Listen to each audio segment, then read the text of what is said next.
What's up, YouTubers? Rich from 2RC Productions here with a little update video on the 01 Bullitt. And I'm out in the garage. It's on a Saturday night. It's about 10 o'clock at night. And it's warming up in the middle of winter. It's been cold and warm. And I'm looking at the Bullitt. And this is what happened last year. You get a couple of warm days. And the whole car is just covered with dampness. It's super damp. It's been raining all day. And it's warming up to like 45 or something tomorrow. But it's going to be like massive wind, or no, I think 60. It's supposed to be like 60, but like massive, or not 60, 45 degrees with 60-mile-an-hour winds. It's going to be insane. So I don't want to get hung up on weather, because that's not what we're here about. We're here to talk about what this video is. So I want to say hello to everybody out there, all the YouTube subscribers. Thanks for all the people that have come aboard. And thanks for the people who have stuck with us through all the years now. 5 years we have been making videos, RC and cars. And you know, the Bullitt is an ongoing project. I'm constantly striving to keep improving on the Bullitt. It's going to be 3 years old this coming August, so about 2.5 years. And I have continued to upgrade parts on it and continue to work on it.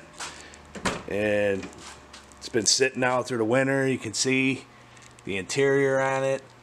Going to be shifting or switching the shifter back. I got the Hurst T handle in there, and I'm going to put the ball back on there. I like the ball a little bit better. I tried it, but I like the ball. And continue to upgrade the Bullitt, not only in appearance items, but mechanical, and going to be ordering the new struts for the trunk because they're completely worn out. Don't hold the trunk up anymore. On the hood release, the lever that you pull, the black lever that you pull, the bracket had broke at the end of last year, so I need to order a new one of those. Just regular maintenance items that happen. But we made a big purchase for this year, and you're looking at them. You see what we have here. We have the Mickey Thompson Street Comp tires and the black Bullitt wheels with the machine lip gloss black from Late Model Restoration, SVE. You see the center caps here. I had switched the center caps out to the old Bullitt wheels, and you can get a good look at these babies. These are the, oh, don't fall down. These are the Staggered set of wheels and tires. They have 17x9s in the front, which are these right here. You see the lip. And we have 17x10.5s in the back. And you can see the gloss finish. There's a little bit of dampness on there. You can see that shine, just beautiful. That big, fat, wide, polished lip just looks fantastic. And these wheels are supposed to, or the tires are supposed to be really good. Mickey Thompson Street Comp. You know, Mickey Thompson's been around forever. That's a name that's been, you know, synonymous with tires since I was a kid. The old muscle cars, you know, back in the 80s, and, you know, everybody had Mickey Thompsons. So now I believe they're owned by Cooper, which is pretty cool. You know, all these companies kind of merge together. So anyway, I ordered these wheels and tires, and I got them from Late Model Restoration. I got a coupon. They were like $1,214 for the set of 4, mounted balance, shipped to the house, no tax, free shipping. And I had a coupon for 7% off that got me to about $85.50 off, which is pretty awesome. And what I did last week was I came out here, I started to shoot the video, and then I had issues with my other camera, so I ended up bagging that video and kind of starting over. But you see here on this side, I have the stock Bullitt wheels, which are 17x8s, which I love, by the way. And you know, the Bullitt came with these wheels. They started these wheels in 2001, and then they were also offered on the Mustang GT Premium. And I put the spacers on here. Normally this wheel is tucked pretty far under the wheel well. I put the Ibach Pro spacers, 1.37 inches on there. And I'll show you up on my bench, because I have one sitting up there when I took it off. Here's the Pro spacer right here. And these will be going on. I'm going to try to mess with this focus a little bit here, but it doesn't seem to be working that way. We'll see what happens. But anyway, these Pro spacers will be going on Richie's Mustang. And right now he does not have spacers, and he has his standard. I got the Bullitt wheel up here, but underneath I've showed you guys this. I don't want these to topple over, but anyway, he's got black drag wheels that it look like kind of FR 500 style.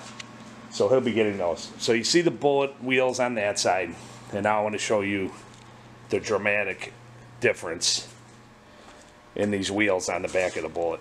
I mean, they look absolutely fantastic. I'm going to mess with the zoom here a little bit. They look absolutely fantastic on the car. It just really brings the blue out. Like I say, you can see the roof line. This is dry up here, so you get an idea of the blue color shining against the wheel. And they're super fat, you know. They still don't stick outside of the wheel well, which is cool. See if I can get that angle for you. They're still tucked under there enough. I know that the quarter panel is probably going to get blasted a little bit, but the old tires were sticking out, you know, pretty close to this with the spacers. So you see the black wheel, the machine lip against the red calipers. The 01 Bullitt came with powder-coated calipers, red set in the back.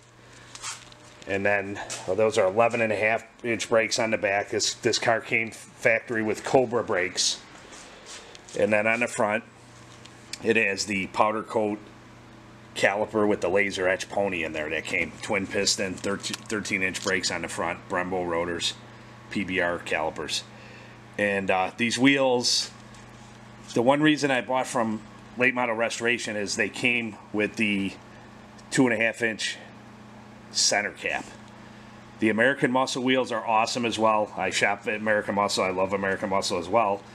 But the American Muscle wheels have an oddball cap size. From what I was reading in the reviews, guys, they wouldn't fit. They'd have to modify, get different ones, whatever. These caps are about $200 for all 4 of them, believe it or not, these plastic ones. And fortunately, you know, my car, the way it's sitting, this is original paint. It's got some chips on it and stuff. I got one dent on the side of the door, which I haven't done nothing with. I've talked to you guys about that before. But this is original paint and running gear. 123,000 mile car. The guy drove it, but he never drove it in winter or rain or anything. I got caught in the rain, I think, once since I've had it in 2.5 years.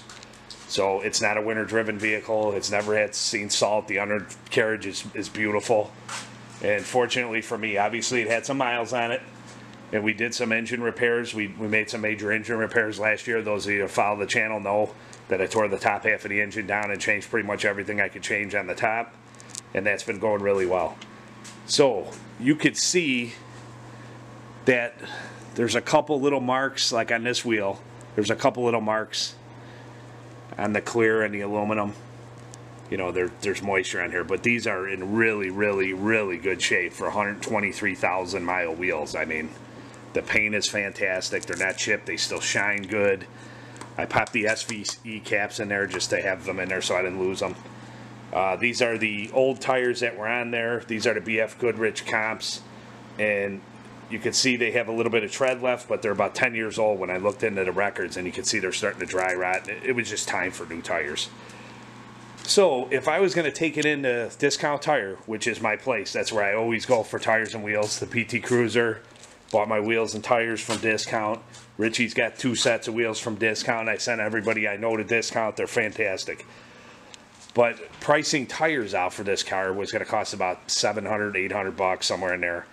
And ordering from Late Model Restoration, you know, you just can't beat it. Spending $300 or $400 more to get a set of offset wheels like this and the whole package sent to the house. Pretty awesome. And the one cool thing that I want to state is these wheels fit awesome. These wheels and tires fit great underneath. They clear the quad shock. They clear the exhaust. And it's cool with American Muscle and Late Model Restoration. We're fortunate as Mustang people that we have these options because they do all the figuring out for you. The offset is, this is where the wheel sets inside the wheel, or the center of the wheel with the spokes fit inside the wheel. The offset is where that fits in the wheel. And it's obviously inset to give you this big lip and give you a fat tire to fit under there. Well, back in the old days when I was growing up, I had a 71 Plymouth Satellite, was my first car with a 383 in it. And it had 50 series on the back of it. Big, fat tires. It had thin tires up front. And you just had to guess at it. You just buy big tires and hope they would fit. And my tires on that Satellite stuck out, you know, to the edge of the wheel well to where I had to put air shocks on it because when you hit a bump, it would actually smash into the wheel well. So I had to put air shocks on it. And it looked awesome. But it wasn't practical, you know. It rode rough because the air shocks had to be pumped up all the way. It looked tough, but wasn't practical. Well, now, the way they design these you don't have to worry about rubbing. You don't have to worry about wheel wells, you know, bottoming out or whatever, because they've done the homework and figured it out for an affordable price. So I think it dramatically improves the look of the Bullitt. I mean, it really makes it look tough, in my opinion. You can see on the front, they're 17x9s. They stick out a little, you know, right to the edge of the fender pretty much, even a little bit past. And then I'll show you the 8s over here, how they stick inside. And I actually like the 8s. I like the look of the 8s kind of tucked under there with the wide stance in the back. But unfortunately in the package they don't offer that.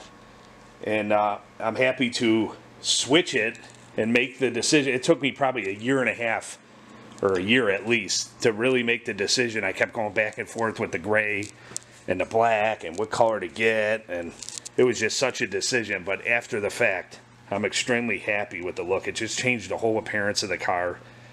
It looks tough. It goes great with the blue. And now I'm able to take my Bullitt wheels and put them away. They're the original Bullitt wheels. 2001 and 2 had this lighter gray color, and then in 2003 and 2004 they changed this gray to a darker, like a darker, not a charcoal, but darker than this. So these wheels were only used for 2 years, and they are called the Bullitt wheel because they were originally brought out for the Bullitt and then used on the premium, like I said. But they were released back in 2001, and to this day, 2019, they are probably the, if not top 1, 2, 3 top selling wheel that you can buy for a Mustang like this. They use them on the new edges, they use them on the SN95s, they're on the S197s, and they're basically designed after the torque thrust wheel of the 60s and modeled after the original 68 Bullitt Mustang, which had like a black torque thrust style wheel on it. It's similar to this. The cool thing was I was able to get a set of wheels and tires, modify the look of the car, but not to the extent of taking away from the originality. And the beauty of this is being able to use the original tri-bar running horse center cap on the wheel, which I think really brings the look together. So the one thing that's incredible to me is the cost that you can buy these wheels and tires, like I said, or any accessories for this car, for that matter. The Mustangs themselves are really affordable. The Bullitt itself now is climbing a little bit. They're still affordable, but they claim more money than a standard GT. And the main thing is they're not really claiming a huge dollar amount, but they're becoming more and more rare and harder to find in good condition. I'm extremely fortunate that, one, to have this car, you know, because I was out of the car game for some years, and this is just a blessing to be able to have this car. I love this car, and I'm fortunate that I found one that's in this excellent of condition with 123,000 miles on it. Back seats are always nice, but the front seats are, I have very minimal wear. Most of this wear you see here is from me the last couple years. The seats were smooth as can be like this when I first bought it, and then you got a little bit of creasing here from me getting in and out of this. But the seats are incredible, the floors are incredible, the door pans, the jams, everything just looks great. All the accessories that you buy for these are extremely affordable. You see, I put the trim pieces on the console last year, shifter handle, AC controls, polished. You know, the Bullitt comes with the polished pedals already, but you can go and buy parts for 30, 40 bucks, 50 bucks, you know, 100 bucks, whatever you want to spend, depending on what you're into. And I grew up into the Mopars, and I'd like Mopars and Fords. So when I was younger, I had Mopars. My dad always had Mopars. And the problem is they're so expensive to build and purchase. Even to find an old Chrysler like the one I had, like a 71, which a buddy of mine still has one. He has a 71 that he had from high school. I had sold mine, and he kept his. Even in rough condition, needing restorations, they're bringing a huge chunk of money. And another buddy of mine is building a Charger right now. It's almost near completion, a 68 RT Charger. And he tells me all the time about little parts he needs to buy, and emblems and grill pieces and so on, or console insert, and each piece is $200, $300, $400, you know.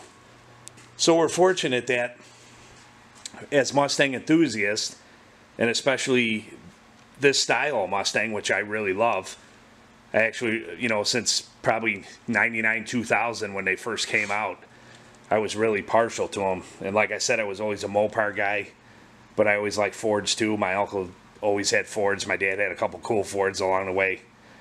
And I've always liked Fords and Mopars, and I really love these Mustangs. I mean, you'd see them driving down the road and hear the exhaust sound, and I mean, you hear them coming from a couple blocks away, and you go, that's a Mustang. I could tell. And it was the 5.0 before the 4.6.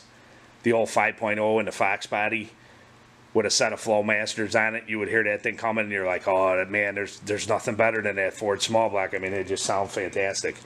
And the 4.6s, 2V and 4V, are right behind it, and the 3V. They all sound awesome with the right combination of, you know, cats or no cats, what type of mufflers you're putting, headers, no headers, whatever. But the engine itself, they just have a great, great sound to them. So what you get in a performance package in these cars, what you can get for the money is pretty darn incredible and impressive. And now is the time to buy, because they are going to be on the upswing. And they're going to be harder and harder to find that aren't tore up and destroyed. A lot of young guys are buying them now, like Richie. My son's 20. He has a 2000 GT. We got it for a real good price. He's worked on it, put money into it over the last couple years. Or a few, yeah, he's probably hit it almost 4 years now. And you could buy him affordable, you know, for an affordable price and modify the crap out of them.